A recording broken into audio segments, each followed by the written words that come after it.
Doctor Zakir Naik এই প্রসঙ্গে আমি কথা বলছিলাম। ডাক্তার জাকির নায়েক এর কথা শুনে ভারতে হাজার হাজার অমুসলিম ইসলামের দিকে ঝুঁকে এসেছিল। তাম বিশ্বে ইসলামের যে আলো ছড়াচ্ছিল, এটাই ব্রাহ্মণ্যবাদীদের সবচেয়ে বড় চক্ষুশূল হয়ে দাঁড়িয়েছে, ঠিক কিনা বলেন? কিন্তু ঘটনা কি হলো? আমার দেশের খুনিগুলো, আমার দেশের অর্থ পাচারকারীরা, আমার দেশের খুনিরা, ফ্যাসিস্ট সরকার, আমার দেশের দালালরা তোমার দেশে আশ্রয় পাইল। ডাক্তার জাকির নায়েক বাংলাদেশে আসবে কি আসবে না, এটা ভারতের মাথা ব্যথার কারণ হতে পারে না। আগামী মার্চ মাসে আশা করি ডাক্তার জাকির নায়েক বাংলাদেশে আসবেন ইনশাআল্লাহ। কিন্তু আফসোস লাগে, এই অন্তর্বর্তীকালীন সরকারের প্রতি দালালদেরকে তাড়িয়ে দিলাম আমরা। দেশের স্বাধীনতা সার্বভৌমত্ব রক্ষার দায়িত্ব নিয়েছে আমার দেশের সেনাবাহিনী, নৌবাহিনী, বিমান বাহিনী থেকে নিয়ে আমার দেশের সশস্ত্র বাহিনী এবং বাংলাদেশের সচেতন ছাত্র সমাজ এবং যুব সমাজ। সেই মুহূর্তে আপনারা প্রতিষ্ঠিত কোনো গভর্নমেন্ট না, গণভোটেও হন নাই, আপনারা হচ্ছেন ভারত বিরোধী দালাল সরকারের বিরুদ্ধে একটি দেশপ্রেমিক মানুষের মনোনীত সরকার। আপনারা কেমন করে বলতে পারলেন যে ডাক্তার জাকির নায়েককে আনার ক্ষেত্রে আমরা একমত হতে পারলাম না? বরং আমার তো মনে হচ্ছে এখনো ব্রাহ্মণ্যবাদীদের কালো থাবা থেকে, ভারতের আগ্রাসন থেকে বাংলাদেশ এখনো বিভিন্ন প্রশাসনে ঘাপটি মেরে বসে থাকা প্রশাসনিক কর্মকর্তা এবং বিভিন্ন দায়িত্বপ্রাপ্ত ব্যক্তিরা এখনো বের হতে পারে না। আগামী দিনে বাংলাদেশ ইসলাম প্রিয় সরকার গঠন হবে এবং সেই সরকারের তত্ত্বাবধানে বাংলাদেশ সহ বিশ্বের শ্রেষ্ঠতম ইসলামিক স্কলারদেরকে বাংলাদেশে এনে বাংলাদেশকে বিশ্ব দরবারে নতুন করে পরিচয় করিয়ে দেবেন। প্রিয় বন্ধুগণ, আমি যে কথাটি বলতেছিলাম, যখনই এসে যায় বিজ্ঞানকে, আধুনিক সভ্যতা ইসলামের বাইরে যাওয়ার কারণে এটা ক্ষতির কারণ হয়ে গেছে। কি কারণ হয়েছে বলেন? কিন্তু ইসলামে পর্দা আছে আলহামদুলিল্লাহ। কয়েকদিন আগে, এই যে কয়েকদিন আগে আমেরিকাতে একটি স্টেটে দেখলাম, সেখানে একটা মেয়ে অনলি স্ট্যান্ডার্ড 5-এ পড়ে। সেই মেয়েটির 18 জন বয়ফ্রেন্ডরা বলেছে যে প্রতিদিন যদি একজন ফ্রেন্ডের সাথে না থাকা যায় তাহলে সে ভালো মেয়ে না। শুনছেন? পরবর্তীতে মেয়েটা প্রেগনেন্ট হয়ে পড়ল। এক পর্যায়ে তার বাবা মা জানে, কোথায় বাবা কোথায় মা তাও জানে না। আধুনিক সভ্যতায় বলছি স্ত্রীকে নিয়ে থাকতে, আর ওখানে হলো ফ্রি করো। যখন ফ্রি এর মাধ্যমে কোনো নারী গর্ভবতী হয়ে পড়ে, প্রেগনেন্ট হয়ে পড়ে, প্রেগনেন্ট হওয়ার পরে ওই মহিলার যতগুলো বয়ফ্রেন্ড আছে তাদের সবাইকে ইনভাইট করা হয়। শুনেন নাই আপনারা? ইনভাইট করার পরে এই যে বাচ্চাটা হলো, এই বাচ্চা কার তা তো তারা বোঝে না। এরপরে এই সন্তানের নাক, চোখ, আঙ্গুল, পা, ত্বক গঠন, ঠোঁট ইত্যাদির সাথে যেই বয়ফ্রেন্ডের সবচেয়ে বেশি মেলে তার সাথে সে ঘর করার জন্য চলে যায়, অথবা বেওয়ারিশ সন্তান বড় হতে থাকে। কোথায় বাবা তার পরিচয় নাই। এই জন্য পাশ্চাত্য সভ্যতায় দেখা যায় যে তাদের সার্টিফিকেটে, ভিসায়, পাসপোর্টে মায়ের নাম আছে। স্কুলে কলেজে ভর্তি হওয়া, সেই ক্ষেত্রে মায়ের নাম আছে কিন্তু বাবার নাম নাই। এর মানে হচ্ছে কে যে তার বাবা তাও জানে না। ফলে হয়েছে কি, সন্তানটা জন্মই নেয় ইয়াতিম হয়ে। আমার কথা কি আপনাদের বুঝে আসতেছে? পরিবার, স্ত্রী এবং স্বামী দুইজন একত্রে রোমান্স করছে, এমন সময় স্ত্রীর কোন বয়ফ্রেন্ড ফোন দিল, এনজয় করার জন্য স্বামীকে রেখে সে চলে যেতে পারবে ক্লাবে, কিংবা স্বামী যদি চায় অন্য কোনো স্ত্রী মহিলাকে নিয়ে সে এনজয় করতে পারবে। এটা কি কোনো মানব সমাজ নাকি পশুর সমাজ? ওরা গ্রাজুয়ালি সভ্যতার নামে, আধুনিক সভ্যতার নামে চলে যাচ্ছে অসত্যবাদীর ভিতরে। তারা উন্নত হতে গিয়ে সবচেয়ে আসফালা সাফিলিন হয়ে গেছে। স্ত্রী যদি স্বামী তাকে বাধা দেয়, তাহলে স্ত্রী তাকে 999-এ কল দিবে। 999-এ কল দিলে চলে আসবে পুলিশ। কেন কল দিয়েছো? কল দিলাম এই জন্য যে আমি চাই আজকের রাতটা আমি রোমান্স করবো অমুক ক্লাবে আমার বয়ফ্রেন্ডের সাথে, কিন্তু আমার স্বামী আমাকে বাধা দিয়েছে, অতএব তাকে অ্যারেস্ট করে নিয়ে যাও। স্বামীকে নেবে জেলখানায়, সে এনজয় করবে কোথায়? আমার কথা আপনাদের বুঝে আসছে? এটা কি আধুনিক সভ্যতা নাকি মনুষ্যত্বের নামে পশুত্ব সভ্যতা? এই পৃথিবীতে আল্লাহ রাব্বুল আলামিন বলছেন, ইন্নী জাইলুম ফিল আরদে খলিফা। বান্দারে, আমি তোমাকে এই পৃথিবী সাজানোর দায়িত্ব দিয়ে, খেলাফতের দায়িত্ব দিয়ে আমি তোমাদেরকে পৃথিবীতে তৈরি করেছি। সুবহানাল্লাহ। অতএব এই পৃথিবীকে গড়তে হবে, এই পৃথিবীকে অমানুষদের হাতে তুলে দেওয়া যাবে না। আপনারা জানেন আমেরিকার সাবেক কয়েকজন রাষ্ট্রপ্রধানের বিরুদ্ধে এই যে মানে যৌন হয়রানির শব্দটার অভিযোগ আছে। আপনারা ভুলে গেছেন মনে আছে আপনাদের? কিন্তু এরপরে অর্থনৈতিক কেলেঙ্কারিরও বিভিন্ন রিপোর্ট আছে, কিন্তু সত্যিকার ইসলামপন্থীদের বিরুদ্ধে এরকম কোন রিপোর্ট কেউ দেখাতে পারবে না। যা দেখানো হয়েছিল তা সম্পূর্ণ ছিল মিথ্যা অভিযোগ। আমার বন্ধুগণ, আধুনিক এই সভ্যতায় আমরা কি করব? শুধু এই কয়টা টিপস দিয়ে আমি আপনাদের কাছ থেকে বিদায় নিতে চাই। আধুনিক এই সভ্যতা বলতে আমরা যদি চলে যাই, তাহলে ইসলাম এসেছে সৃষ্টির শুরু থেকে। আপনাদের বলেছি, মনে আছে কিনা? আদম আলাইহিস সালাম কি কোন ধর্মের অনুসারী ছিলেন? অবশ্যই তিনি ইসলামের অনুসারী ছিলেন। হযরত নূহ আলাইহিস সালাম কি ছিলেন? মুসলিম ছিলেন, ইসলামের অনুসারী ছিলেন। আল্লাহ রাব্বুল আলামিন কোরআনুল কারীমের মধ্যে বলেছেন, শোনো, আম কুনতুম শুহাদা ইদ হাদারা ইয়াকুবাল মাউত ইদ ক্বালা লিবানিহি মা তা'বুদুনা মিন বা'দি ক্বালু না'বুদু ইলাহাকা ওয়া ইলাহা আবাইকা ইব্রাহিম ওয়া ইসমাঈল ওয়া ইসহাক ওয়া ইলাহা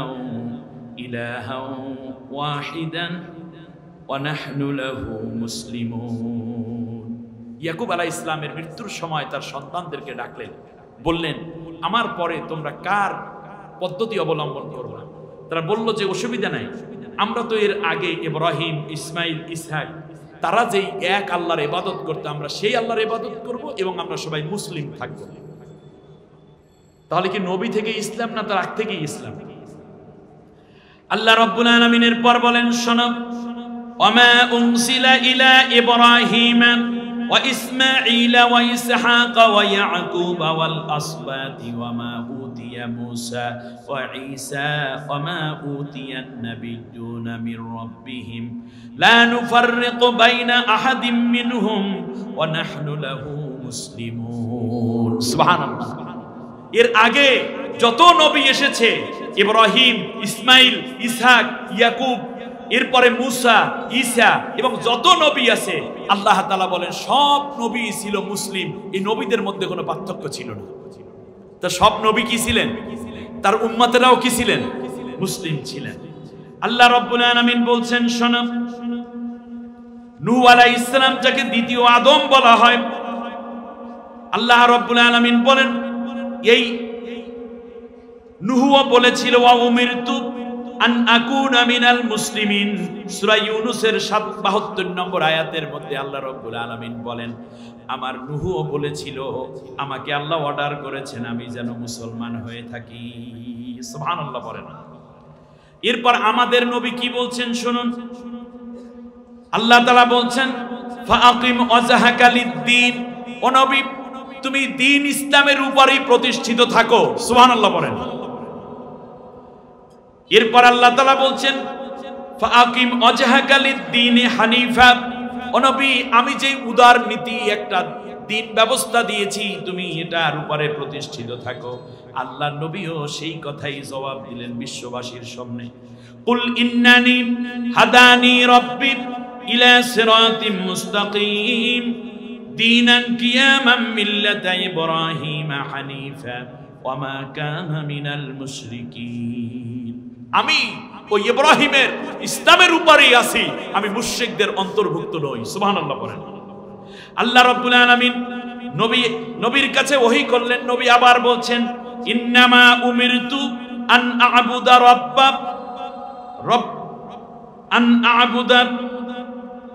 রব্ব হাদিহিল বালদাতিল্লাযী হাররামাহা ওয়া লাহু কুল্লু শাইইন ওয়া উমিরতু আন আকুনা মিনাল মুসলিমিন। সূরা নমলের 91 নম্বর আয়াতের মধ্যে আল্লাহ রাব্বুল আলামিন বলেন, আমার নবী বলল, আমি আল্লাহর পক্ষ থেকে আদিষ্ট হয়েছি, আল্লাহ আমাকে নির্দেশ দিয়েছেন আমি যেন মুসলমান হয়ে থাকি। সুবহানাল্লাহ বলেন।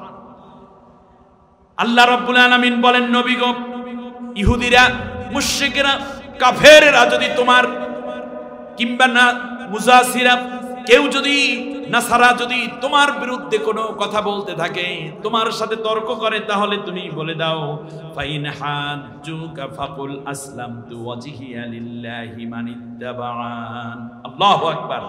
তুমি বলে দাও নবী, আমি আল্লাহর কাছে ইসলাম গ্রহণ করে অবনীত হয়ে গেছি, আমি আমার চেহারাকে আল্লাহর সামনে অবনত করে আমি খাঁটি মুসলিম হয়ে আছি। তাহলে আমাদের নবীও কি মুসলিম? ইব্রাহিম আলাইহিস সালাম কি? ঈসা আলাইহিস সালাম কি? মুসা আলাইহিস সালাম কি? ইয়াকুব আলাইহিস সালাম কি? আদম আলাইহিস সালাম কি? সব নবী কি মুসলিম? এই পৃথিবীতে সব কিছুকে চলার জন্য আল্লাহ তাআলা নিয়ম দিয়েছেন, আর ওইগুলোর নাম আল্লাহ রেখেছেন কি? ইসলাম। আর আমাদেরকেও আল্লাহ যে নিয়ম দিয়েছেন সেই জিনিসের নাম কি? ইসলাম। অরদিতু লাকুমুল ইসলামা দীনা। আমি আল্লাহ তাআলা তোমাদের জীবন ব্যবস্থার জন্য নাম দিছি ইসলাম। তবে মনে রাখবা, এই ইসলামের বাইরে অন্য কিছু যদি তালাশ করো, তাহলে আমি আল্লাহ তা কবুল করব না। অমাইয়াবতাগি গায়রাল ইসলামি দীনান ফালাই ইউকবালা মিনহু ওয়া হুয়া ফিল আখিরাতি মিনাল খাসিরিন। যারা আমি আল্লাহর দেয়া ইসলামের বাইরে অন্য কিছু তালাশ করবা, তাহলে আমি আল্লাহ তার ইবাদত বন্দিগি কিচ্ছু কবুল করব না, আখিরাতে ওই ব্যক্তি বড় ক্ষতির মধ্যে পড়ে যাবে। তা রাজনীতিও করব, সেটা কোন রাজনীতি? অর্থনীতি নেব কোনটা? শিক্ষানীতি নেব কোনটা? ইসলামী। পারিবারিক নীতি নেব কোনটা? ইসলামী। আন্তর্জাতিক নেব কোনটা? সংসদ নেব কোনটা? সেক্রেটারিয়েট নেব কোনটা? ব্যাংক নেব কোনটা? আল্লাহু আকবার। অতএব সব জায়গায় আমাদের সামনে একটা হলো ইসলামের বাইরে, আর একটা হলো ইসলামের। অতএব যেইটা ইসলামের সেইটা আমরা নেব, যেইটা যারা নেয় তাদের ইবাদত বন্দিগি, নামাজ, রোজা, হজ, যাকাত আল্লাহ কবুল করেন। আর যারা ইসলামেরটা না নিয়ে কালমার্স, লেনিন, মাও সেতুং, ডারউইন, ফ্রয়েড, হেগেল, সমাজতন্ত্র, পুঁজিবাদ, ধর্মনিরপেক্ষ মতবাদ নামের পচাগান্ত মানব রচিত তাগুতি মতবাদ দিবে, আল্লাহ তার জীবনের কোন ইবাদত কবুল করবেন না। আপনি যখন রাস্তা দিয়ে হাঁটবেন, তখন ওই ইসলাম বলছে ডান দিক দিয়ে হাঁটো, আপনি নিবেন, ওই ডান দিক দিয়ে হাঁটলে আপনি মুসলিম। পায়খানা, প্রস্রাব, নখ কাটা থেকে নিয়ে সংসদ পর্যন্ত, বিবাহ শাদী, সব জায়গায় ইসলামের পদ্ধতি আছে না নাই? যারা ইসলামের পদ্ধতি মানে তারা মুসলিম, আর যারা ইসলামের পদ্ধতি মানে না তারা অমুসলিম। কথায় কোনো ভেজাল আছে? নাই। এজন্য আল্লাহ রাব্বুল আলামিন নবীকে আবার বলছেন, শোনো, কুলু আমান্না বিল্লাহি ওয়া মা উনজিলা ইলাইনা ওয়া মা উনজিলা ইলা ইব্রাহিম ওয়া ইসমাঈল ওয়া ইসহাক ওয়া ইয়াকুব ওয়াল আসবাত ওয়া মা উতিয়া মূসা ওয়া ঈসা وأوتي النبيون من ربهم لا نفرق بين أحد منهم ونحن له মুসলিমুন। সুবহানাল্লাহ। ও নবী, তুমি বলে দাও, ও নবীর উম্মতেরা তোমরাও বলে দাও যে আমরা আল্লাহর প্রতি বিশ্বাস করেছি এবং আল্লাহর আসমানি কিতাব সমূহের উপর বিশ্বাস করেছি, ওই নবীদের উপর এবং তাদের কিতাবের উপর আমরা বিশ্বাস করি যা নাজিল হয়েছে ইব্রাহিমের উপর, ইসমাইলের উপর, ইসাকের উপর, ইয়াকুবের উপর, এমনকি মুসার উপর, ঈসার উপর এবং আমাদের নবীর উপর। আমরা কোনো নবীকে পার্থক্য করি না এবং সব নবীর উপরে আমরা সত্য বলে বিশ্বাস করি, কারণ সবাই ছিলেন মুসলিম আর সব কিতাবগুলো ছিল আসমানি কিতাব আর মানি এই কোরআন। তার কারণ অন্য এই নবী আসার পরে অন্যান্য আসমানি কিতাব মানসুখ হয়ে যাওয়ার কারণে আমাদের একমাত্র শরিয়া হলো আল্লাহর কোরআন। এজন্য আমরা বলি আমানতু বিল্লাহি ওয়া মালাইকাতিহি ওয়া কুতুবিহি। আল্লাহ রাব্বুল আলামিন আবার বললেন, শোনো, কুল আমান্না বিল্লাহি ওয়া মা উনজিলা ইলাইনা ওয়া মা উনজিলা আলা ইব্রাহিমা ওয়া ইসমাঈলা ওয়া ইসহাকা ওয়াল আসবাত ওয়া মা উতিয়া ঈসা ওয়া মূসা ওয়া ঈসা ওয়ান নাবিয়্যুনা মির রাব্বিহিম ওয়া লা নুফাররিকু বাইনা আহাদিম মিনহুম ওয়া নাহনু লাহু মুসলিমুন। সুবহানাল্লাহ। একই আয়াত কাছাকাছি দুই সূরায় দুই ভাবে এসেছে। সূরা আলে ইমরানের 84 নম্বর আয়াতে আল্লাহ রাব্বুল আলামিন বললেন যে সব নবীগণ ছিলেন ইসলাম, এমনকি আমার দিকে তাকান, আমার দিকে তাকান। আল্লাহ রাব্বুল আলামিন বললেন এইবার আমার বান্দারা তোরা ইসলামে পরিপূর্ণ দাখিল হয়। ইয়া আইয়ুহাল্লাযীনা আমানু দুখুলু ফিস সিলমি কাফা, ইসলামে পরিপূর্ণ দাখিল হয়ে যাও। বলতেছেন কাকে? ঈমানদারদেরকে। এখন আপনারা বলেন দেখি, আমার ভিতরে যা আছে তাও কিন্তু মুসলমান। বুঝাইতে পারি নাই, এখান দিয়ে বুঝবে, একটু বোঝেন দেখি, দেখি পারেন কিনা। আচ্ছা, চোখ বানাইছেন কে? কান কার? দিছেন কাকে? আমাকে।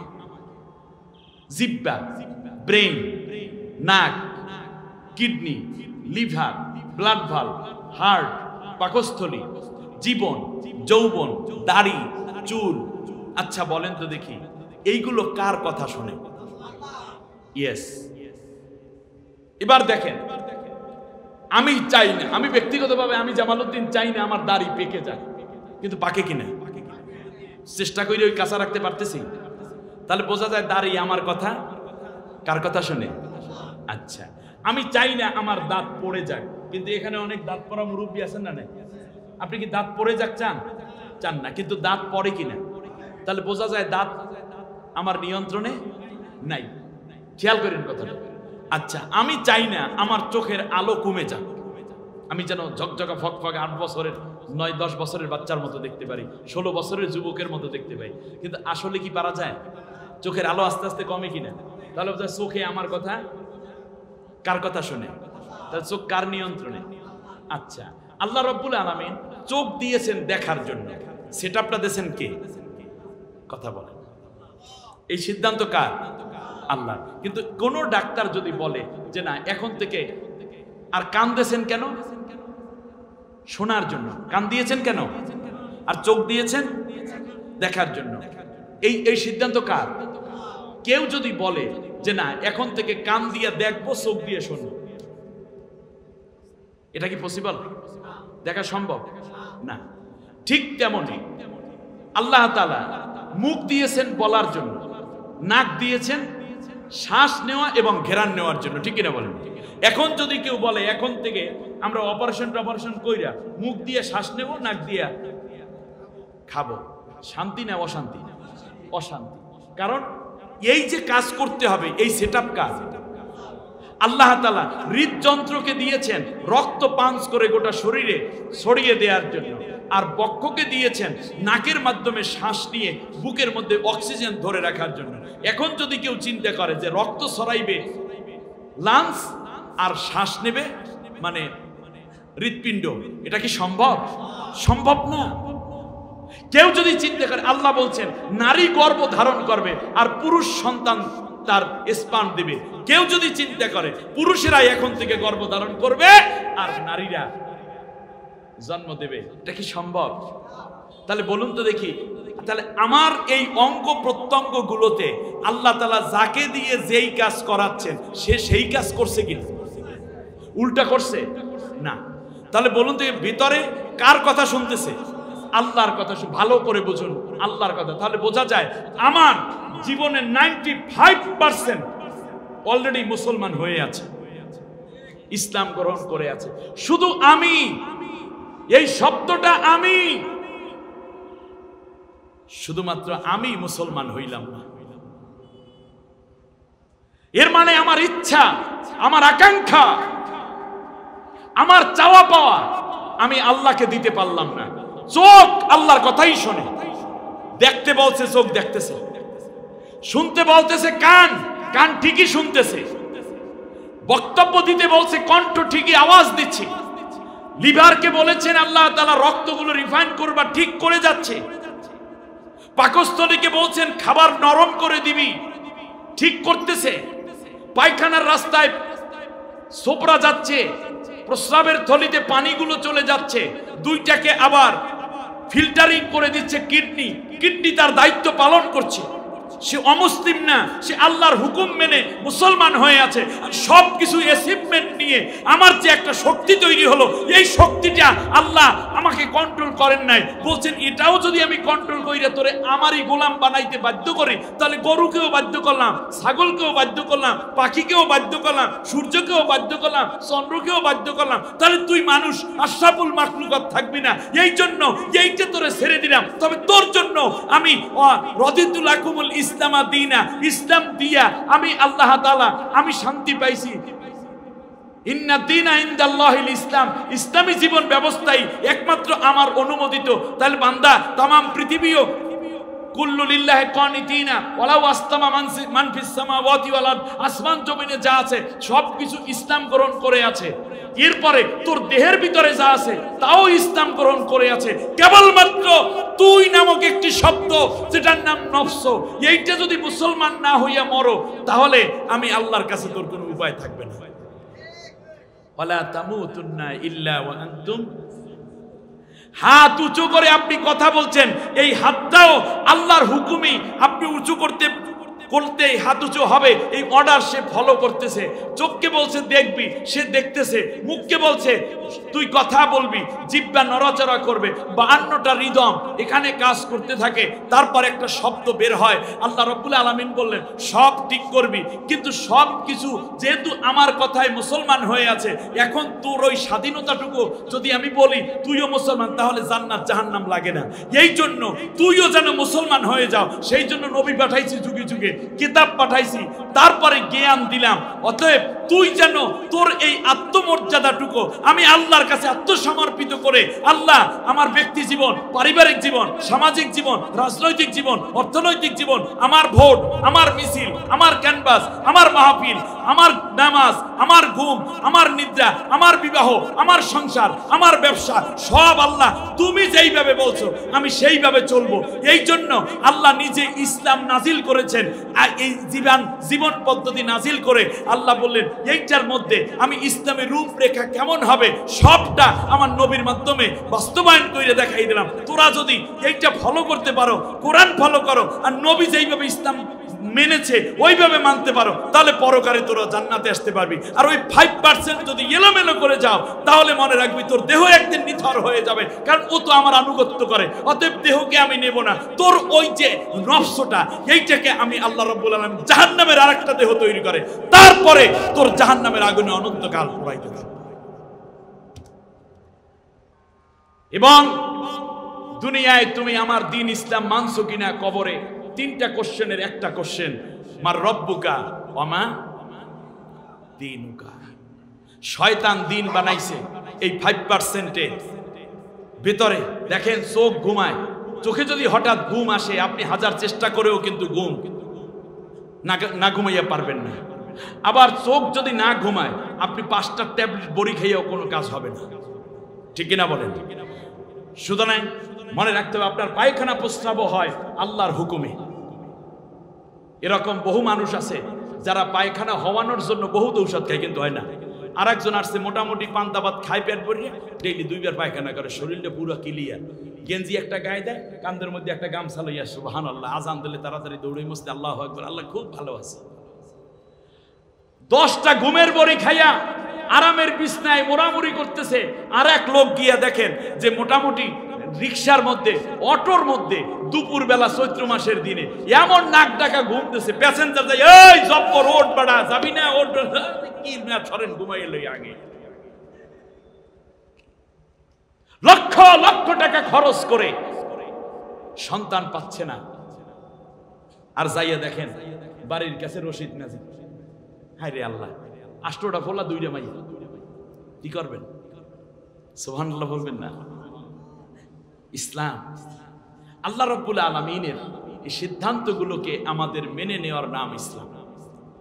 অতএব আল্লাহর নবী দেশ চালাইছেন কোরআন দিয়ে, সেটাও ইসলাম অনুযায়ী চালাইছেন। আমরা ওই ইসলামটাও দেখতে চাই, ঠিক কিনা বলেন? এই যে ইসলামের এই জায়গাটা, আধুনিক বিজ্ঞান, আধুনিকতা এবং ইসলাম, আধুনিক সভ্যতা, একটা ছোট্ট উদাহরণ দিই। কষ্ট হচ্ছে না তো? এই 10 মিনিটে শেষ করে দিচ্ছি। এত রাত্রে আলোচনা শুরু করাই কষ্ট। কত সুন্দর আপনারা এখনো বসে আছেন। দেখুন, বিজ্ঞানীরা আল্লাহর কোরআন নিয়ে একটা তথ্য জানার চেষ্টা করলো, কোরআনের মধ্যে কি কি আছে। একেবারে ছোট্ট একটা সূরা কোরআনের, তাওহীদ বোঝার জন্য। কারণ কি বোঝার জন্য? মানে আল্লাহর একাত্মবাদ বোঝার জন্য। দেখি আপনাদেরকে ইন্টারভিউ নেই, চট্টগ্রামের ভাইরা বোঝেন কিনা।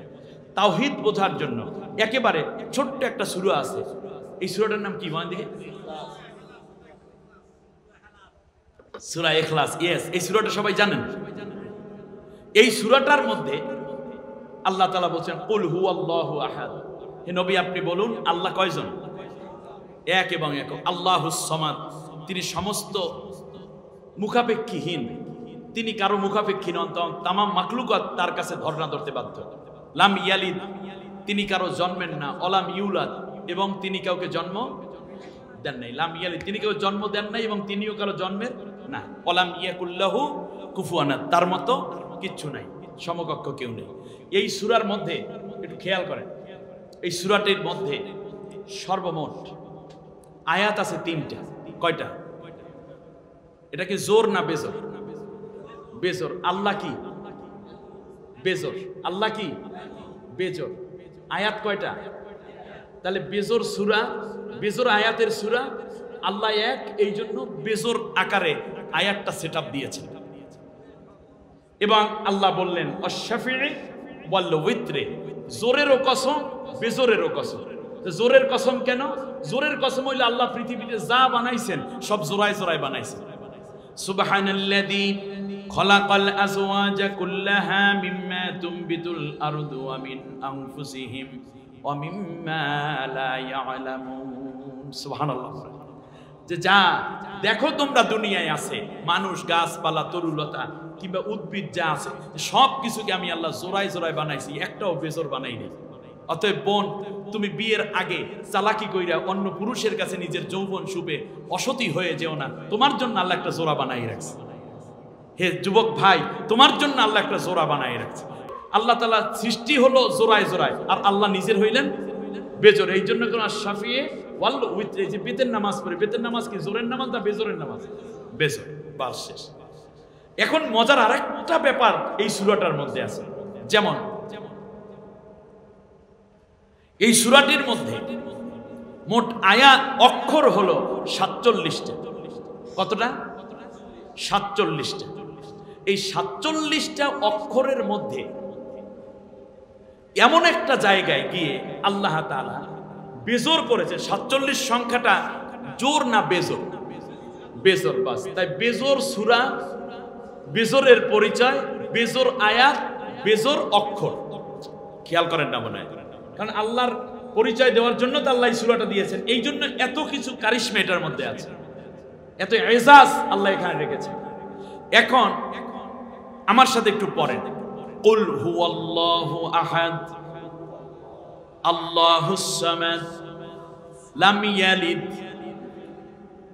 ওয়া লাম ইউলাদ ওয়া লাম ইয়াকুল লাহু কুফুয়ান আহাদ। ওয়ালাম ইয়াকুল্লাহু কুফুয়ান, একসাথে বল। এই যে লাম ইয়ালিদ, এই পর্যন্ত অক্ষর আছে হলো 23টা। কয়টা? ওয়াটাকে যদি ধরি তাহলে হয় 24টা। তাহলে ওয়াটাকে আপনারা রাইখে দেন এই পাশে, সরাইয়া রাখলাম। উপরে আছে কয়টা অক্ষর? 23টা। লাম ইউলাদ ওয়া লাম ইয়াকুল লাহু কুফুয়ান আহাদ, এখানে আছে 23টা। তাহলে উপরে 23, ওই ওয়াটার উপরে 23, নিচে 23, মাঝখানে কি? ওয়া। এখন দেখেন 23, উপরের 23 আর পরের 23 যদি যোগ করেন তাহলে মোট কতটা হয়? 46টা।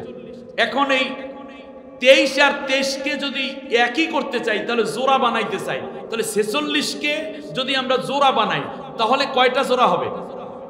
23 জোড়া। এই পৃথিবীতে যত মানুষ আছে, নারী হোক কিংবা পুরুষ, প্রত্যেকের দেহের মধ্যে 23 জোড়া ক্রোমোজোম আছে। কত জোড়া? 23 জোড়া ক্রোমোজোম। তাহলে আপনি দেখেন আল্লাহ রাব্বুল আলামিন বুঝিয়ে দিয়েছেন যে বান্দা, আমি মাঝখানে থাকলে আমি হই বেজোর, কিন্তু তোদের দুই দলকে আমি আল্লাহ জোড়ায় জোড়ায় দিয়ে তৈরি শুধু করি নাই, বরং তোদের দেহের ভিতরেও আমি আল্লাহ মাঝখানে থাইকা তোদের ক্রোমোজোম গুলোকে আমি জোড়ায় জোড়ায় তৈরি করেছি। তার পরিমাণ 23 জোড়া, এর বেশি কারো শরীরে নাই। এই 23 জোড়া ক্রোমোজোমের মধ্যে, শুনতেছেন আপনারা, বিজ্ঞান, আধুনিক সভ্যতা এবং ইসলাম বুঝতে হলে এই টপিকটা অনেক বড়। এবার আমি সংক্ষেপে আবার নিয়ে আসি, একটু দেখেন, ভাবেন।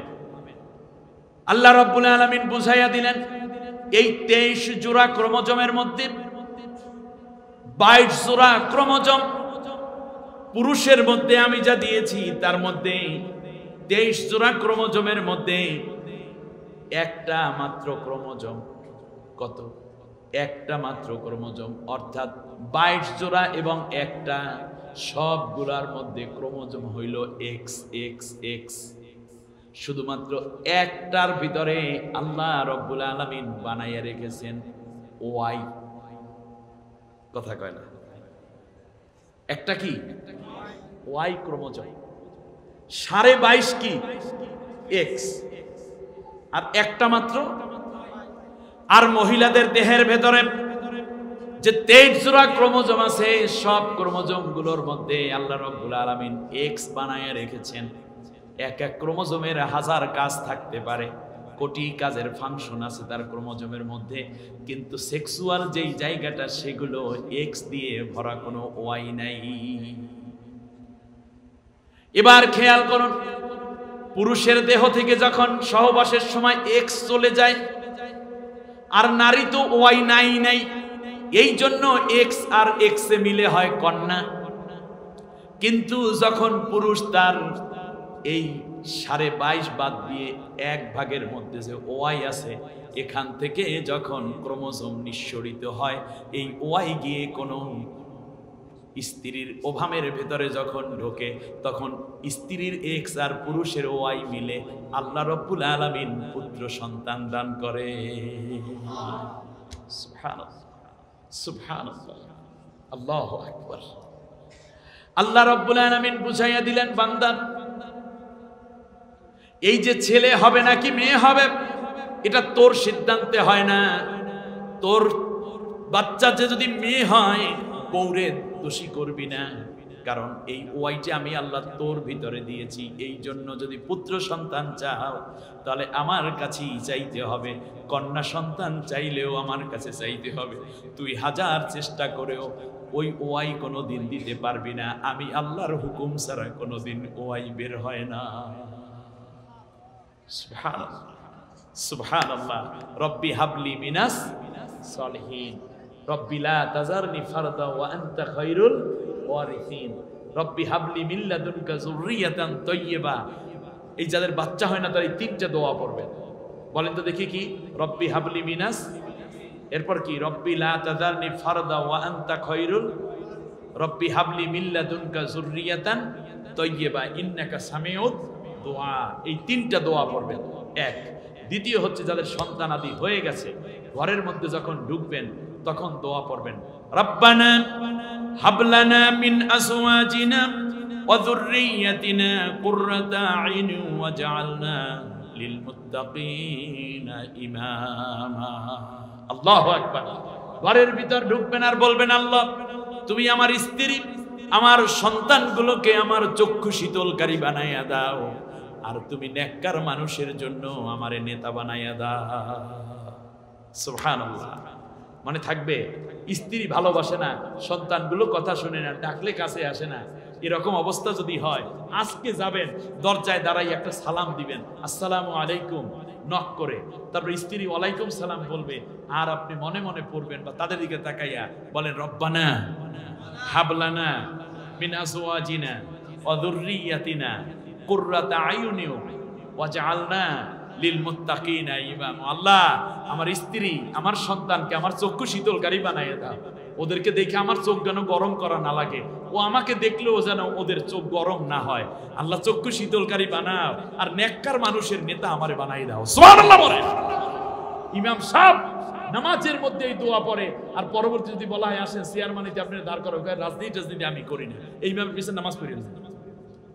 দোয়ার মধ্যে কইছি একটা মসজিদের বাইরে এসে করে আর একটা। নেককার মানুষ নেতা না হলে জালেম, ফাসেক, মদখোর, গাঁজাখোর, দুর্নীতিবাদ, সন্ত্রাস, চাঁদাবাজ দিয়ে দেশ ভরে যাবে। তাহলে আপনাদের অশান্তি হবে, শান্তি হবে না অশান্তি হবে? অতএব নেককার মানুষকে নেতা বানানোর জন্য আপনি দোয়া করতেছেন, অথচ আপনি নেককারের পক্ষে না, আপনি নেককারের লিডারশিপ দিতে চান না, এটা হবে না। অতএব যা বলি তা যেন বুঝিয়ে মিলে আমরা করতে পারি, আল্লাহ সেই তৌফিক দান করুন। এখন আপনি আধুনিক, জি আধুনিক, আপনি কিভাবে হবেন? সম্মানিত ভাই বোন, আমার মায়েরা, আপনিও আধুনিক হবেন। আপনার মোবাইলটি আপনি ব্যবহার করবেন, এটা আধুনিক একটা সভ্যতার একটি যন্ত্র। আপনি এটার মধ্যে রিংটোন দিয়ে রাখবেন ইসলামিক একটা গান, ঠিক আছে কিনা? বাস আপনি ডাউনলোড করে রাখবেন মাহফিলগুলো, ইসলামী সঙ্গীত, কোরআন তিলাওয়াত, এবং বর্তমানে একেবারে সমস্ত মানে মাক্তাবায় শামেলা থেকে ধরে পৃথিবীতে যত ইসলামিক বই আছে সবগুলোই এখন ডাউনলোড করা যায়।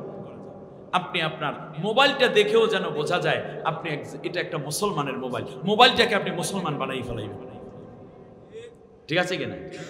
বাস এই আধুনিকতায় এসে আপনি বাজারে যাচ্ছেন, কোন নারী বাজারে যেতে ইসলাম নিষেধ করে না, কিন্তু পর্দা পুশিদা সহ যেতে হবে, তবে বিনা প্রয়োজনে যেতে ইসলাম অনুৎসাহিত করে।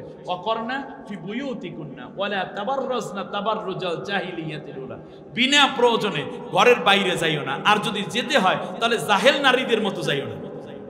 আধুনিকতার নামে যারা ঠোঁট মালিশ, নেল পালিশ, আইবুরু, এরপর কি মাস্কারা, এইসব হাবিজাবি দিয়ে ডুনডুনি টুনটুনি গায়ে মাথার কাপড় ফালাইয়া প্রায় উলঙ্গ অর্ধলঙ্গ হয়ে পাতলা কাপড় পরে যারা যায়, তোমরা তাদের মতো যাবে না, তোমরা বোরকা পরে যাবে, তোমরা হাত মোজা পা মোজা পরে যাবে, তোমাদের আওয়াজ যেন অন্য পরপুরুষের কান পর্যন্ত না পৌঁছে, এরকম কোনো অলঙ্কার আদি পড়বে না, প্রয়োজনের বাইরে কথা বলবে না, একান্ত প্রয়োজনে গেলে সওদা করে চলে আসবে। সুবহানাল্লাহ পড়বেন না? আধুনিক সভ্যতা আস্তে আস্তে করে আমাদের দেশটাকে শেষ করে দিচ্ছে। ইসকন নামের একটি সংগঠন বাংলাদেশে বহু মুসলিমা পর্দানসীনা নারীদের ইজ্জত লুণ্ঠনের জন্য বিবাহের ফাঁদ পেতে ওই ইসকনের যুবক এবং পুরুষেরা তাদেরকে ধর্ষণ করছে এবং জিনা ব্যভিচারে লিপ্ত হচ্ছে বলে বিভিন্ন পেপার পত্রিকা এবং খবর মাধ্যমে বিভিন্ন তথ্য আসতেছে, ঠিক কিনা বলেন? অতএব মোবাইলের মধ্যে কেউ যদি আপনাকে আসসালামু আলাইকুমও লেখে, ইসলামের কথাও বলে, তারপর যদি বলে আমি ঠিকই হিন্দু আছি কিন্তু আমি মুসলমান হয়ে যাব, তুমি যদি আমাকে একটু দেখা দাও, আমার অমুক জায়গায় আসো, আমি তোমাকে 500 টাকা দিলাম, আমি তোমাকে এই দেব সেই দেব, সুখ দেব, এই আনন্দ দেব, এই কথাগুলো মোটেও শোনা যাবে না। মনে রাখবেন, কোনো প্রকার পাতা ফাঁদে পা দেওয়া যাবে না। আপনি অপেক্ষা করবেন একমাত্র আল্লাহ রাব্বুল আলামিনের হুকুমের কাছে। আধুনিক সভ্যতা নিঃসন্দেহে ভালো, কিন্তু ইসলাম হচ্ছে লেটেস্ট। আপনি দেখেন, আপনি হাজার রকমের পারফিউম দিয়ে কিংবা ফেসুয়াল বিভিন্ন কসমেটিক্স ব্যবহার করে কোনো লাভ নাই। পৃথিবীতে আল্লাহ রাব্বুল আলামিন যেই একটা ফেসুয়াল মানে ফ্রেশনেস হওয়ার জন্য ওযু করতে 5 বার, নামাজের জন্য আমরা 5 বার ওযু করি, ঠিক কিনা বলেন? বিজ্ঞান আজকে বলছে যখন কোনো ব্যক্তি এই ওযুর সময় ধোয়া হয় এমন অঙ্গগুলো, যেই অঙ্গগুলো জামা কাপড়ের বাইরে থাকে, যেমন চোখ, নাক, মুখ, এগুলো, ঠিক কিনা বলেন? ধোয়া লাগবে কি? এইগুলোই তো ধোয়া লাগে। হাত একেবারে কুনাই পর্যন্ত, পা টাকনুগিরা পর্যন্ত, যেই অঙ্গগুলো ধুলাবালি সূর্যের তাপ লাগার সম্ভাবনা, ময়লা লাগার সময়, সেইগুলোই ধোয়া ফরজ। সুবহানাল্লাহ পড়বেন না। 5 বার ওযু করেন, আপনার আর সোনো পাউডার কিচ্ছু দেওয়া লাগবে না। আল্লাহ রাব্বুল আলামিন যথেষ্ট ব্যবস্থা দিবেন। এবং বিজ্ঞানীরা গবেষণা করে দেখেছে, যখন কোনো ব্যক্তি সিজদা করে তখন তার গোটা বডি এমনভাবে রক্ত সঞ্চারিত হয়, মাথা থেকে পায়ের তালু থেকে মাথা পর্যন্ত। এই যে বোতলটায় পানি আছে, এই পানিটা এখানে ময়লা থাকতে পারে, তাই না? কিন্তু বা এখানে কিছু জিনিস থাকতে পারে। আমি যদি পুরো এটাকে উল্টাইয়া দেই তাহলে কি হবে বলেন তো দেখি? নিচের পানির অংশ উপরে আসবে, উপরের পানির অংশ নিচে চলে যাবে। ঠিক তেমনই কোনো নারী কিংবা পুরুষ যখন এভাবে সিজদা করে তখন তার পায়ের রক্তটা মাথার তালুতে আসে, মাথার রক্তটা পায়ের তালুতে যায়, ফলে 3টা উপকার তার হয়। 1 নম্বর হচ্ছে ব্রেইন সঞ্চালন বেড়ে যায়, হার্ট অ্যাটাক কিংবা স্ট্রোক হওয়ার ঝুঁকি থেকে সে মুক্ত থাকে। দ্বিতীয় হচ্ছে তার চেহারার মধ্যে এত বেশি রক্ত সঞ্চারিত হয়, তার চেহারার মধ্যে একটা ভিন্ন উজ্জ্বলতা চলে আসে, একটা নূর চমকাতে থাকে। সুবহানাল্লাহ বিহামদি। আর তৃতীয় হচ্ছে তার ব্রেইন শক্তি বেড়ে যায়, ফলে যে কোনো বিষয় সে মুখস্থ করা তার জন্য সহজ হয়। এজন্য আল্লাহ নবী যখন বিপদে পড়তেন তখন নামাজে দাঁড়িয়ে যাইতেন, সিজদা লম্বা করতেন, ফলে তার ব্রেইন শান্ত হয়ে যেত। এরপরে আল্লাহ নবী নতুন সিদ্ধান্ত নেওয়া সহজ হয়ে যেত। স্ত্রী সমস্যা করছে, নামাজে দাঁড়ান, স্ত্রীকে নিয়ে দাঁড়ান, একটা সেজদাটা একটু লম্বা করে দিন। লম্বা সেজদার মধ্যে আপনি নফল নামাজে বাংলা বলতে পারেন, আল্লাহ আমার স্ত্রী যেন আমার অনুগত হয়, আল্লাহ আমি ব্যবসাটা যেন ভালো হয়, আল্লাহ আমার শারীরিকটা যেন সুস্থ থাকে, আল্লাহ আমার মায়ের অসুখটা তুমি ভালো করে দাও, আল্লাহ তাআলা এই সমাজে যারা নেতৃত্ব দিচ্ছেন আল্লাহ আমাকেও তুমি নেতা বানাই দাও। সুবহানাল্লাহ বলেন। এরকম দোয়া আপনি নামাজে সেজদার মধ্যে বাংলায়ও করতে পারেন। অতএব যারা যুবতী আছো, যারা ছাত্রী আছো, ছাত্র আছো, আমি মনে করি তাদের উচিত বেশি বেশি করে সিজদায় পড়ে যাওয়া। আমাদের ডক্টর মোহাম্মদ শহীদুল্লাহ, যাকে ইউনিভার্সিটিতে যার একটা নামে হলই আছে, তিনি বলতেন যে আমি যখন কোনো বিষয় গবেষণা কিংবা পড়ায় আটকে যেতাম তখন আমি নামাজে দাঁড়িয়ে যেতাম। বহু ভাষাবিদ তিনি, সুবহানাল্লাহ বিহামদি। অতএব আধুনিক এই বিজ্ঞান কোনো অসুবিধা নাই, আধুনিক সভ্যতা থাকবে, কিন্তু যেন নষ্ট সভ্যতা নামের অসভ্যতা আমাদের ভিতরে ঢুকে না পড়ে। আজকে যারা গুলশান, বাড়িধারা কিংবা বসুন্ধরায় বাস করে তাদের অনেকেই আধুনিক সভ্যতার নামে মেয়ে ছেলেগুলোকে শার্ট প্যান্ট পরাইয়া, টি শার্ট পরাইয়া তারপর নেমে পড়ে। এটা আধুনিকতা নয়, বরং এটা মানবতার বিরুদ্ধে চূড়ান্ত একটি মনুষ্যত্ব বিধ্বংসীর আলামত। আপনার টাকা পয়সা হয়েছে, আপনি আরো বেশি পর্দানসীনা স্ত্রী সন্তান বানানোর কথা ছিল। আপনাকে আল্লাহ গাড়ি দিয়েছেন, উচিত ছিল গাড়ির মধ্যে কোরআন তেলাওয়াতের বাজনা রাখা, তেলাওয়াত রাখা, কিন্তু আপনি হিন্দি গান বাজাচ্ছেন। ওই গাড়ি অ্যাক্সিডেন্ট হবে, একদিন আপনার সন্তান এই গাড়ির মধ্যে মদ নিয়ে নেমে পড়বে, অন্য গাড়ির সাথে ধাক্কা লেগে ওয়ও মারবে, আরেকজনেরও মারবে। আধুনিক এই সভ্যতা শিক্ষা সংস্কৃতির মাধ্যমে বিকশিত হয়। এজন্য বাংলাদেশ যদি ইসলামী রাষ্ট্র হয় তাহলে বাংলাদেশে আধুনিক শিক্ষা থাকবে, অর্থনীতি সমাজনীতি থাকবে, পররাষ্ট্রনীতি স্বরাষ্ট্র মানে আপনার জুলজি, বায়োলজি, বোটানি থাকবে, ইকোনমিক্স থাকবে, ম্যাথমেটিক্স থাকবে, ইংলিশ থাকবে, তার পাশাপাশি প্রত্যেক ক্লাসে থাকবে আল্লাহর কোরআন এবং হাদিস শিক্ষা, মোরালিটি ডেভেলপ করার জন্য আবশ্যক শিক্ষা ব্যবস্থা। নারীরা ইউনিভার্সিটিতে পড়বে, মেয়েরা, কিন্তু কেউ ধর্ষিতা হবে না, কেউ উন্মাদনা করার কোনো সুযোগ থাকবে না। ইতিমধ্যে ঢাকা ইউনিভার্সিটিতে আমাদের সাদিক কায়েমরা যখন নতুন যুবকরা ভোট দিল, ছাত্ররা চিন্তা করলো ইসলামপন্থীরা বিজয় হওয়া দরকার। চট্টগ্রাম বিশ্ববিদ্যালয় চিন্তা করলো ইসলামপন্থীরা বিজয় হওয়া দরকার। রাজশাহী বিশ্ববিদ্যালয় চিন্তা করলো ইসলামী যে গ্রুপ আছে তারা বিজয় হওয়া দরকার। আপনাদের আর কোথায় গেল?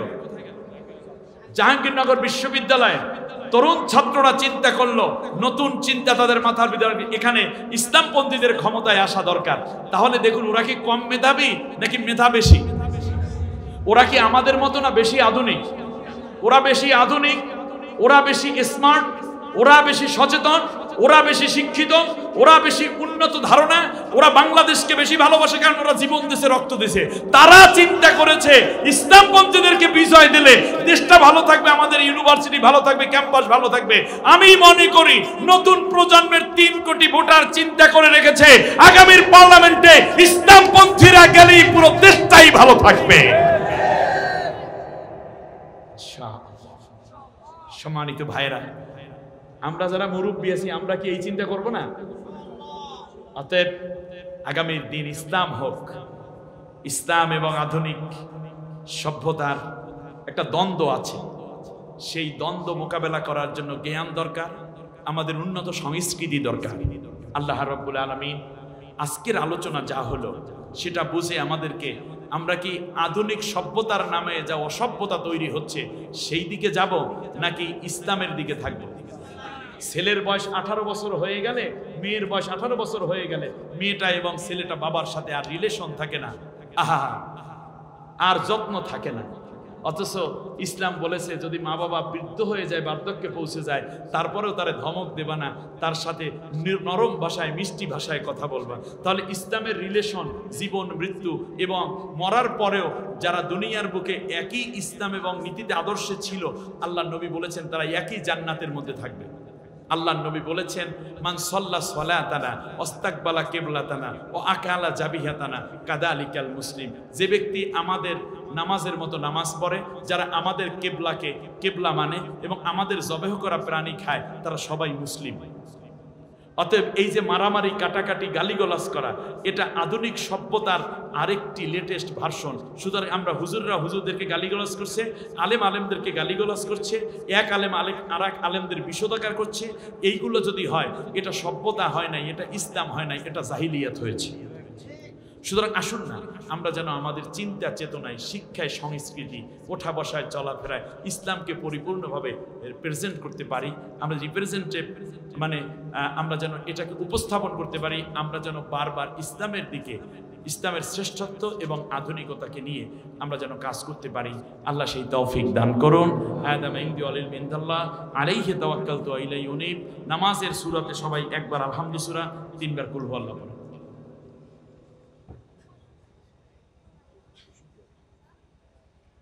জি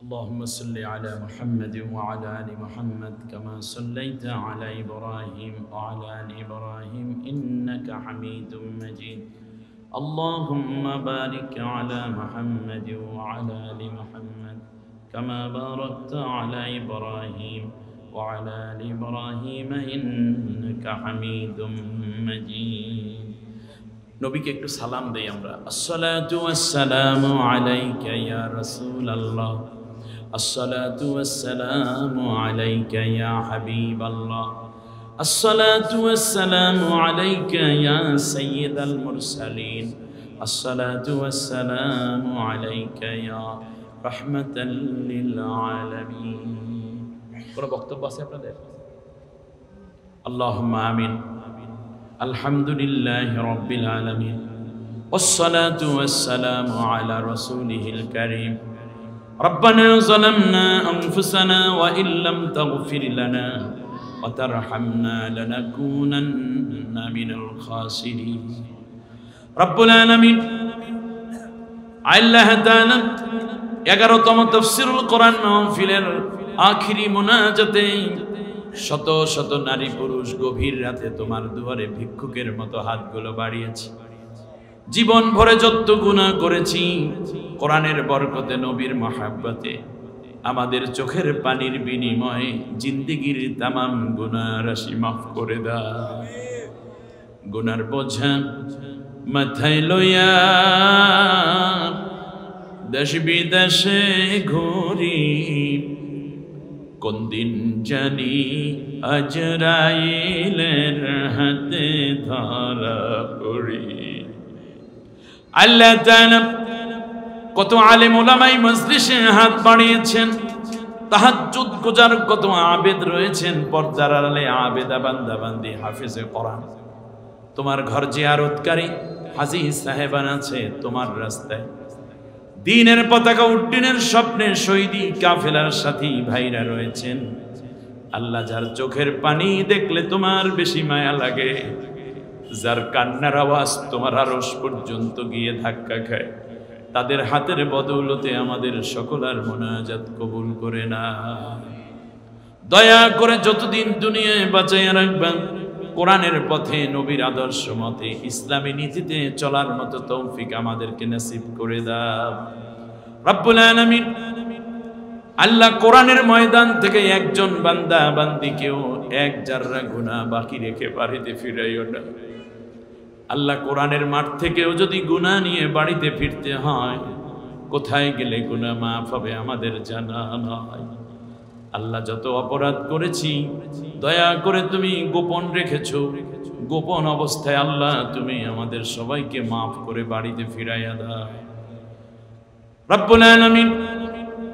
যা কিছু সওয়াব দিয়েছো তিলাওয়াত, জিকির, আজকার, তাসবিহ, তাহলিল আলোচনার মধ্যে সওয়াবগুলো কোটি কোটি গুণ বাড়াইয়া বিশ্বনবী মুহাম্মদুর রাসূলুল্লাহ সাল্লাল্লাহু আলাইহি ওয়াসাল্লামের রওজা মুবারকে পৌঁছে দাও। আল্লাহ তাআলা ওই মদিনার কথা শুনে যাদের চোখ দিয়ে পানি ঝরে, মদিনার যাওয়ার জন্য যাদের হৃদয় ঠুকরে কান্নার আওয়াজ আসে, আল্লাহ জীবনে একটা বারের জন্য হলেও তোমার ঘর আর নবীজির রওজার কিনারে দাঁড়াইয়া সালাম না দেওয়াইয়া জিয়ারত না করাইয়া কাফনের কাপড় পড়াইও না। তামাম দুনিয়ার মাটির নিচে যত মুমিন মুমিনাত সকলার রহে সওয়াব পৌঁছে দিও আল্লাহ। খাস করে আমরা যারা হাত পেতেছি, আমাদের মধ্যে জানি না কার মা জননী দুনিয়া থেকে জন্মের বিদায় হয়ে গেছে, ঘরটা আগের মতোই পড়ে আছে। আল্লাহ তাআলা রুমটা আগের মতোই সাজানো আছে, কিন্তু মা কইয়া ডাক দিলে যার কেউ আর জবাব দেয় না। আল্লাহ দয়া করে মা হারা সন্তানদের মাদেরকে কবর আযাব মাফ করে জান্নাতুল ফেরদাউসের মেহমান বানাইয়া নিও। আব্বুকে যারা হারিয়ে ফেলেছি, দুনিয়ায় কত মানুষ দেখি বাবার মতো কেউ আদর করে নাম ধরে ডাকে না, মাথার ঘাম পায়ে ফেলে রক্ত পানি করা টাকা দিয়ে আমাদেরকে মানুষ করতেছিলেন পাগল পাড়া। আল্লাহ তাআলা কিচ্ছু দেওয়ার আগেই বাবাকে নিয়ে গেলা। তোমার নবী বলেছেন, কোন নেককার সন্তান যদি চোখের পানি ছেড়ে মা বাবার জন্য কান্না জুড়ে দেয়, ওই চোখের পানি নাকের ডগায় আসার আগেই তুমি মা বাবারে মাফ কইরা দাও। আল্লাহ দয়া করে আমাদের আব্বু আম্মুদের কবরগুলোকে জান্নাতের টুকরা বানাইয়া দাও। আল্লাহ তাদেরকে জান্নাতবাসী বানাইয়া দাও। গুনাহগার বলে ডাক দিয়ে কবরে শরম দিও না। রব্বির হামহুমা কামা রব্বায়ানি সগীরা। সবাই পড়েন, রব্বির হামহুমা কামা রব্বায়ানি সগীরা। মা বাবা একজন কিংবা উভয় যাদের বেঁচে আছেন, নেক হায়াত বাড়াইয়া দাও, শারীরিক সুস্থতা দান করো, খেদমত করে আমাদেরকে রহমত লাভের তৌফিক দাও। নারীরা হাত পেতেছেন, জানি না কার মা নাই কার বাবা নাই, স্বামীকে হারাইয়া কোন নারী যেন ফোফাইয়া ফোফাইয়া কান্দে, কলিজার টুকরা সন্তান হারাইয়া কোন মা যেন কাটা কবুতরের মতো ছটফট করছে। আল্লাহ যাদেরকে নিয়েছো সবাইকে জান্নাতের মেহমান বানাইয়া দাও। যে নেয়ামত নিয়েছো তার চেয়ে ভালো নেয়ামত দিয়ে ধন্য করে দাও। দৈনিক 5 ওয়াক্ত নামাজ, রমজানের রোজা, স্বামীর খেদমত, পর্দা পশিদা মতো চলে, এই 4টি আমল করে নবীর জিম্মাদারিতে আল্লাহ নারীদেরকে জান্নাতি হওয়ার তৌফিক করে দাও। কন্যা দায়গ্রস্ত যারা আছে আল্লাহ ভালো পাত্রের ব্যবস্থা করে দাও। স্বামী স্ত্রীর মহব্বত আল্লাহ তুমি রহমত দিয়ে বাড়াইয়া দাও। অভাব অনটন দূর করে দাও, কামাই রুজিতে বরকত দিয়ে দাও। আল্লাহ তাআলা আমাদের ডানে বামে সামনে পেছনে যত কবরবাসী সকলের কবর আযাব তুমি মাফ করে দাও রব্বুল আলামিন। আজকের এই দোয়া অনুষ্ঠানে সবচেয়ে বেশি করে মনে পড়ে গেল আমাদের প্রিয় ভাই, এই মাহফিল সাজানোর নেপথ্যে যিনি সভাপতির দায়িত্ব পালন করেছেন, যুবকদেরকে নিয়ে তোমার কোরআনের বাগানটা সাজায়।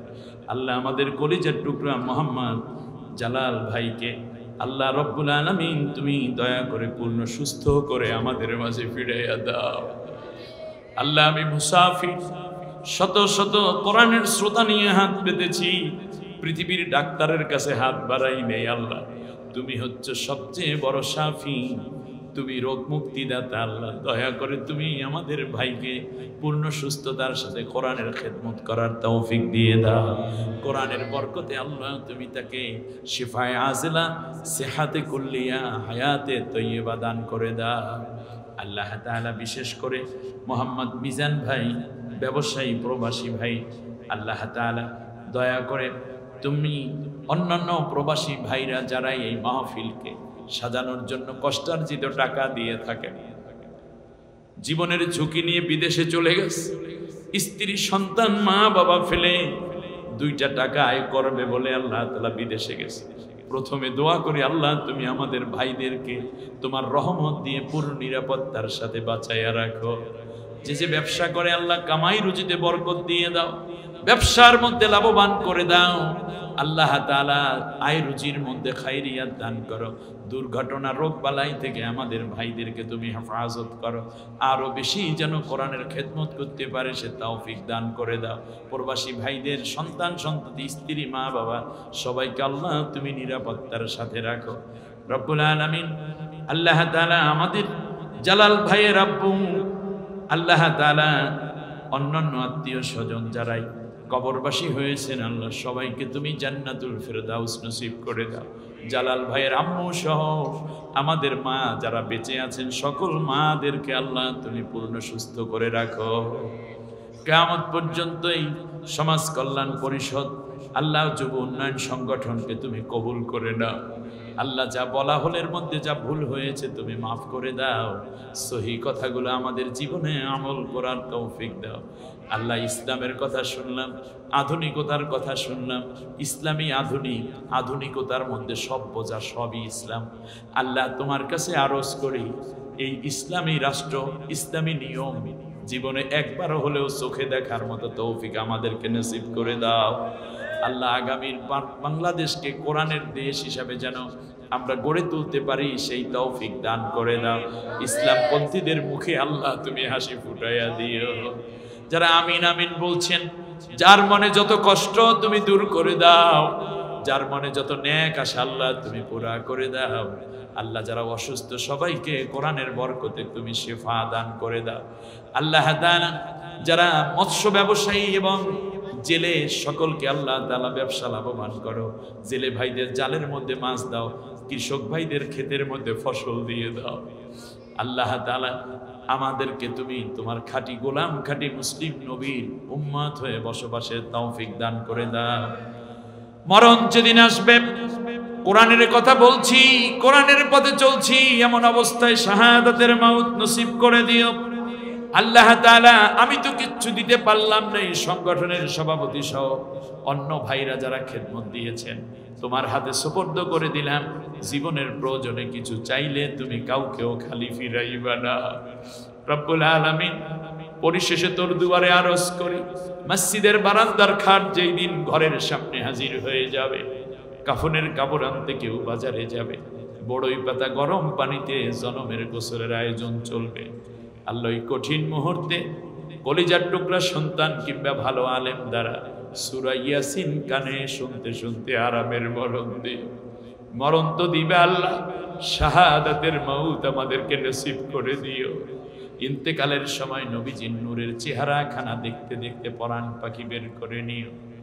ওই ইন্তেকালের সময় সকলার জবান থেকে জারি করে দিও লা ইলাহা ইল্লাল্লাহু মুহাম্মাদুর রাসূলুল্লাহ।